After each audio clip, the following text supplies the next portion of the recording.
Hi, friends. Once again today, I am a member of the We Do Not Care Club. No makeup, don't care. And this video is going to be kind of unfiltered. It started from some things I was writing in my journal during the 4th of July holiday here in the US, really thinking about what is freedom. Now, the blog post will come out eventually, but it's taken me all this time to record the video to summarize my thoughts. So each day I focused on a different concept. It started out just for me really defining what would allow me to feel truly a sense of freedom and to support others truly in a sense of freedom. So the first thing I came up with was safety. And I see safety in two forms. There's physical safety and psychological safety. Physical safety, it breaks my heart that so many in this world, so many in this country don't feel physically safe. Like, we have been so desensitized to mass shootings and violence all over the world in all forms. And personally, I don't feel like I have a lot of control over that. But what I do have some influence over is psychological safety. So when I work with organizations, I see a lot of environments that are not psychologically safe, where people don't feel like they can be themselves or share their whole selves or speak up on an idea that could actually significantly improve the organization. So if I can play any role in improving people's sense of psychological safety, that's where I'm going to focus, because that's something I feel like is within my scope of control. Believe me, if I could enable everyone to feel physically safe, I would do that. The second thing I looked into, or I thought about, was confidence. Confidence is everything. I am constantly surrounded by amazingly wonderful, talented people. And often what we do, because we don't feel confident or we don't feel psychologically safe, is we hold back.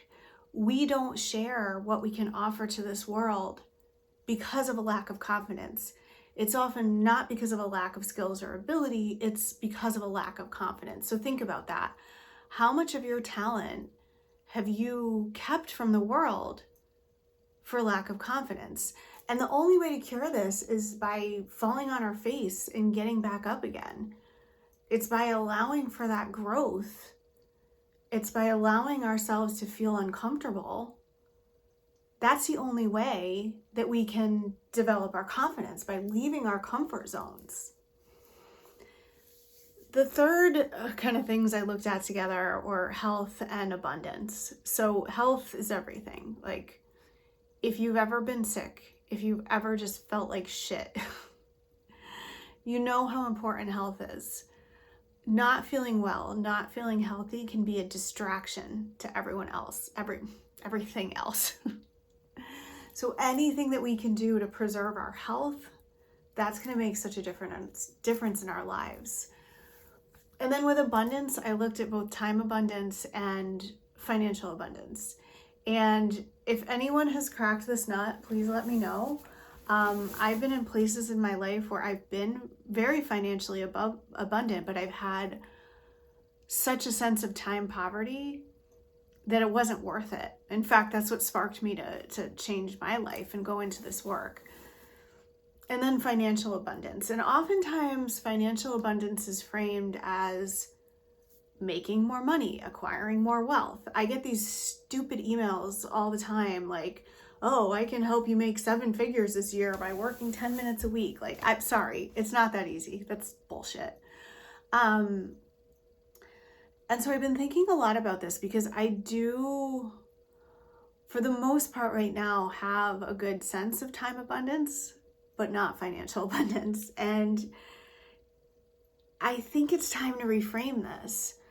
Like, can we have financial abundance and therefore time abundance by training ourselves to need less, by getting out of the trappings of capitalism?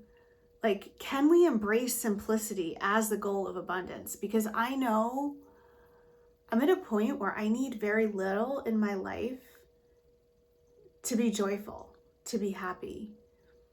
And when I was more financially abundant, I was constantly chasing shiny objects and buying shit that came from ads on Instagram or whatever. So those are my thoughts. The blog post will be coming soon. You can see it at my website, jenjortnercassidy.com, and subscribe if you like what I have to say.